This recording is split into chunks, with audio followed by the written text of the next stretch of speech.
देखिए, माननीय उपेंद्र कुशवाहा जी हमारी पार्टी के संसदीय दल के अध्यक्ष हैं और ये महागठबंधन की सरकार है और माननीय नीतीश कुमार जी के नेतृत्व में सरकार चल रही है। तो जब उनका बयान आया है तो वो गौरतलब है ना। भाई, महागठबंधन 7 निश्चय पार्ट 2 पर चल रहा है। यह स्मरण जनता को समर्पित ये कार्यक्रम है, ये सबको यह स्मरण रखना चाहिए। अब कुछ एक माननीय विधायक हैं जो अपनी राय व्यक्त करते हैं। भाई, आप राय व्यक्त कर रही है, गठबंधन की सरकार है, आपको इस बात का एहसास होना चाहिए कि 7 निश्चय पार्ट 2 कि हर खेत तक पानी पहुंचा देंगे, इस कार्य योजना पर हम काम कर रहे हैं। उनका बयान महत्वपूर्ण है। तो क्या पार्टी लाइन का बयान माना जाए? अरे, माननीय उपेंद्र कुशवाहा जी का बयान महत्वपूर्ण, पार्टी के संसदीय दल के अध्यक्ष हैं और वो पार्टी के सम्मानित नेता हैं, उनकी राय बहुत ही महत्वपूर्ण है। सुधाकर सिंह का शब्द तो बहुत आपत्तिजनक है ना सीएम पे। अरे, क्या ये लोग बोलेगा? बोलने का राजनीति में एक शिष्टाचार होता है ना।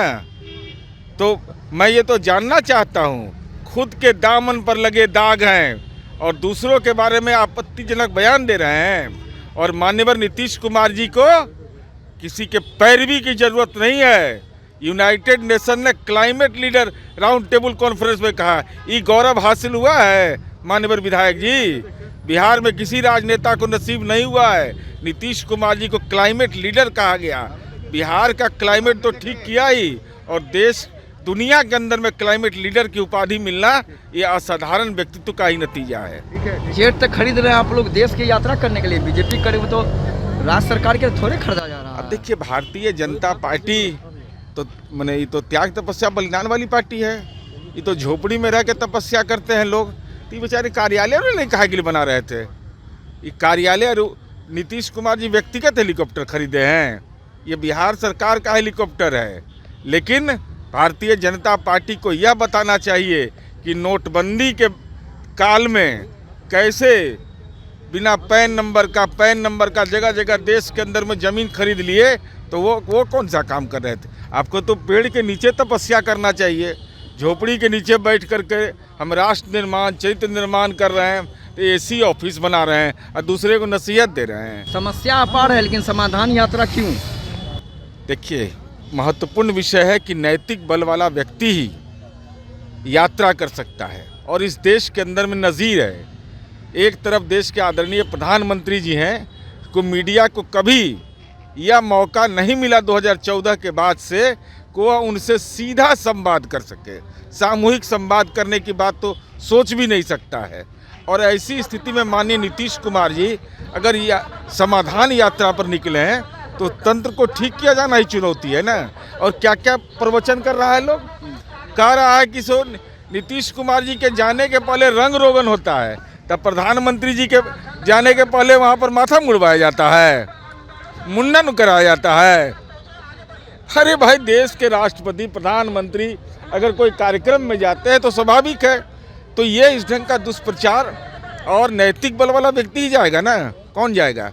अगर सब कुछ ठीक ही रहता तो क्यों बनता लोक शिकायत निवारण कानून, क्यों बनता लोक सेवा कानून, क्यों विकलांग दिव्यांग प्रमाण पत्र बनाने के लिए लोग परेशान रहता था सिविल सर्जन कार्यालय में। आज नीतीश कुमार जी की यात्रा का ही नतीजा है ना।